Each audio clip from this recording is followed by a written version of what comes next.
every year. About 50 million. It's a multi-billion-dollar business rife with guns, gangs, and plenty of money. I'm Trish Regan. Join me for an unprecedented look inside America's marijuana industry. A sizable chunk of a national market for marijuana, believed to be in the tens of billions of dollars. It all begins right here with this marijuana plant. This is a typical pot garden. There are thousands of these all over Northern California. This is just a tiny portion of a huge harvest in this area that's known as the Emerald Triangle. So what plants in Mendocino County can, sometimes reach 14, 15, 20 feet. Wow. What is this? This has got to be at least 8 feet. Yeah. 9 feet. A Mendocino local, Eric Sly, took us on a tour of one backyard garden. What is the part of the plant that you actually... On an annual basis.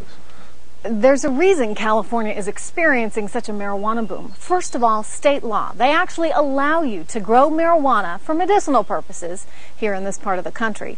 Secondly, there's been an increase in border security as a result of 9/11. So that's meant fewer foreign sources of marijuana coming into the country. And the result? Ever-increasing demand from Mendocino. Throughout California. What does a marijuana broker specifically do? It's just, you could actually kind of have like what's called a clearinghouse. It's a place where you take things and you... Reality is, for me and plenty of viewers out there, this is not normal. Mm-hmm. Learn how to turn it into serious cash. There you go. We first visited this marijuana garden with Eric Sly during the height of the summer growing season. Now we're back 2 months later, right before the fall harvest. Garden's right around your house. Mm-hmm. Yes. Wow. Saying then it has gotten so bad here that you're willing to pack up and leave your whole life here behind. There's more. Law enforcement officials say local growers often use guns and pit bulls for protection. They are the seeds sown by Mendocino County law, which for years has allowed each of the 88,000 residents here to grow up to 25 marijuana plants. For medicinal, even recreational. There wasn't a single chair in any of They were all indoor grows that had been built to make it look like a house with nice white shutters. So complete facade. Shoes and marijuana are two different things. It's a commodity. We depend on marijuana. Mom and pop products that they're selling. How many people are really engaging in this? So openly. There's a low risk of getting arrested. Javier Pena spent years running federal marijuana in California, in which economies are completely dependent on marijuana. Isn't that on your shoulders as DEA? I will... What's going to control this? It's the people, as far as blaming DEA. Mendocino County is the true epitome. A crop just disappeared overnight. What would happen to this economy? Well, there would be a lot. Businesses closed, too, because they wouldn't have any customers anymore. Who have been so successful. It's a family business. It's a part of a local culture centered on marijuana.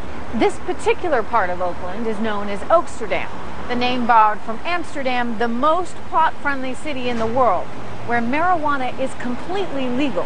Now, that's not the case here in Oakland. But you know what?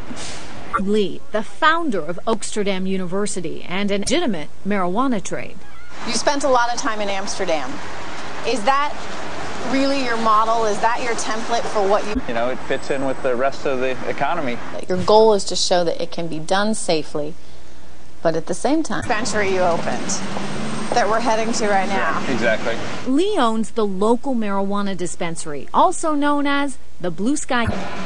Walk to the back of the shop and you'll find a formalized, even sophisticated buying process. You pay in sales tax to the state of California every year. And what do you pay in federal income tax? About double that. Get the marijuana in every week, every month, or on any given week? Yeah, that's kind of get comfortable with that. Why? It's just... And the American pot business exploded.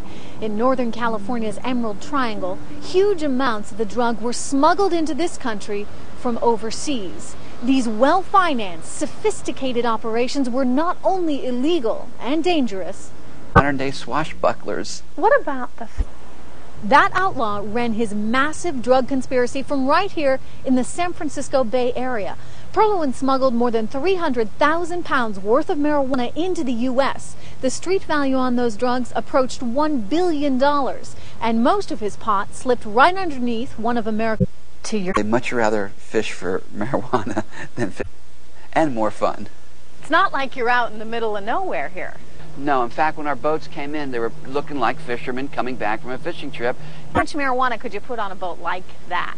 Based on the size of the hole, you could put between 60 and 80 to 100,000 pounds in a boat like this. So how much money are we? I told them I was writing a book on smuggling. They compiled this entire research project for me, and what I found on the business? Paying for the marijuana itself, buying. So you've got $50 million. To create an entire business on just what to do with the cash. Flying money to the Cayman Islands all the time for us. You can't take more than $10,000 in cash out of the country. Of course, here I am talking to the king of marijuana smuggling. I'm sure you figured out a way to get those hundreds out of the king. That you went to prison for 9 years as a result of this. Would you do it again?